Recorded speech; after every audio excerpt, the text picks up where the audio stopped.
Magandang umaga po. Muli ang inyong lingkod, si Chef Roy. Kumusta po kayo lahat? Lahat pong manonood ng video ito. Pagpapalain ng Diyos. Kung dati na po kayo pinagpapala, patuloy po kayo magpalain ng Diyos at iingatan. Pati na po ang buong pamilya ninyo. Shout out po pala kay JM Francisco at Mambo Robles, si Kuyang yon. Dito sa Bulihan. Palagi pong nanonood ng video ko. Inaabangan nila ang aking video na mga salita ng Diyos. Shout out din kay Roxanne Pinida ng Batimbo. Paring Ricky, nanonood na ang aking video. Sa umaga po ito, meron akong mabasahin po para sa inyo. Napakaganda po nito. Mensahe sa atin ng Diyos. Salita po ng ating Panginoong Hesus. Pakinggan po ninyo sa John 14:15 hanggang 17 po. Kung iniibig ninyo ako, tutuparin ninyo ang aking mga utos.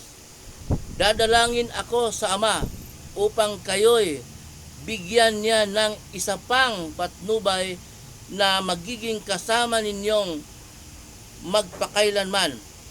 Siya ang espiritu ng katotohanan na hindi matanggap ng sanglibutan sapagkat siya ay hindi nakikita ni nakikilala ng sanglibutan.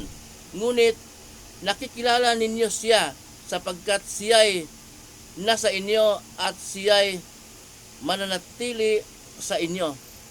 Yun po. Palagi pong sinasabi ng inyong lingkod na kung ang tao kung walang banal na espiritu na mangunguna sa kanya ay hindi siya magkaroon ng kakayanan na magsalita tungkol sa salita ng Diyos. Kasi po, ang salita ng Diyos po dito sa Biblia, ang salita ng ating Panginoong Hesus ay karamihan po dito mga talinghaga at minsan tinatamad din umunawa. Magbasa lang tayo para nagbasa ng pocketbook. Wala tayong kakayanan para umunawa at parang wala kang ganang magbasa ng Biblia. Parang mas gusto mo pa yung mag-inuman, magpunta sa sugalan, punta sa beer house, kung saan-saan, para bang boring dahil wala kang banal na espiritu na nangunguna sa iyo. Kung mayroong banal na espiritu na mangunguna po sa atin, ang inyong lingkod po ay kung wala po akong kakayanan na umunawa nito. Kung walang banal na espiritu na nangunguna po sa akin. Kasi po, yung mga taong pinagkalooban ng banal na espiritu, yun po ay kaloob po ng Diyos yan. Dahil po, sa mga sinasabi ng iba na nasaan daw ang kasabihan na ang Diyos ay pag-ibig. Marami pong kasagutan yan.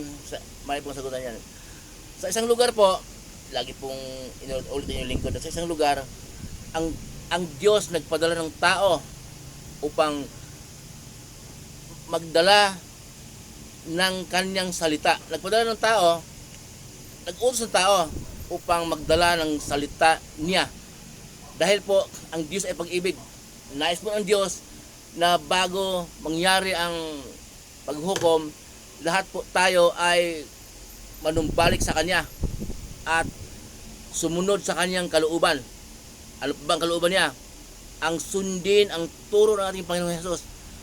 Yun po ang sinasabi po na mayroong banal na espiritu, yung tao na pinagkalooban niya ng kakayanan magsalita. Gaya ko po, wala naman akong pinag-aralan. Wala naman tao nagtuturo sa akin ng kaunawaan yon. Maliwanag po na may banal na espiritu na nanguna sa akin upang makapagsalita ng salita ng Diyos. Pag ako po nagsalita ng salita ng Diyos, wala po akong binasa ko yung verse, pero ipapaliwanag ko po ng walang kudigo. Wala akong kinukopya. Tuloy-tuloy po ang laglag ng kaunawaan dahil po ang banal na espiritu ang nanguna po sa akin upang makapagsalita ng ganito. Yun po ang ibig sabihin noong ang Diyos ay pag-ibig. Kahit makasalanan po tayo, hindi pa po tayo pinapatay ng Diyos. Gaya po ng minsan na binilag ko po na ang ibig sabihin ng ng masamang damo matagal mamatay, hindi ibig sabihin ng matanda ka na kayang pang magsaka sa bukid, kayang pang pupunta sa mga beer house, magbisyo-bisyo o kayang pang mangisda. Hindi po yun ang ibig sabihin. Ang ibig sabihin po ng masamang damo matagal mamatay, nakaratay ka na. Nakaratay ka na, binubuhat ka na ng mga anak mo para paliguan, sinusubuan ka na, hirap na hirap ka na, hindi ka pa mamatay-matay. Kasi po, gusto ng Diyos, bago mamatay ang tao, sumasampalataya kay Jesus. Sumasampalataya na si Jesus ang daan at ang buhay. Walang makarating sa Ama kundi sa magitan niya. Sumasampalataya na ang dugo ng ating Panginoong Jesus, yun ang maghuhugas sa ating kasalanan. Yun po ang maghuhugas sa ating karumihan. Sa binasa po ng inyong lingkod, dito sa 14:15, kung inibig daw ninyo ako, tuparin ninyo ang aking mga utos. Yun po, pero ang ginagawa po natin ngayon, kung ano-ano tinutupad natin yung mga turo ng mga naunang turo ng mga pare na yung lumuhod sa ribulto at larawan at mga tuwiran pa na pagluhod nila sa larawan daw ay patungkol sa ating Panginoong Hesus. Hindi po, dahil ang Diyos po ay ayaw ng ganon. Yun po ang kalooban po ng Diyos. Kaya po hindi natin sinusunod, hindi nga natin patuloy ang galit ng Diyos at patuloy pa rin siyang patuloy ba ang Diyos na nagpapadala ng tao upang maghayag ng kanyang salita, tapos minsan po hindi pa pinapaniwalaan, nilalait pa, pinagtatawanan pa. Lagi pong pinaalala ng iyong lingkod na kapag nakarinig kayo ng tao nagsalita ng tungkol sa Diyos, huwag mo na husgahan.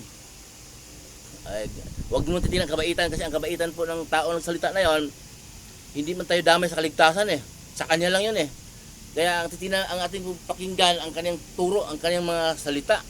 Hindi po yung maamong mukha, nakasuot ng puting-puti na napakagwapo na, iba naka-Amerikana pa Kaya ang pakinggan po yung turo niya at magbulay-bulay po tayo.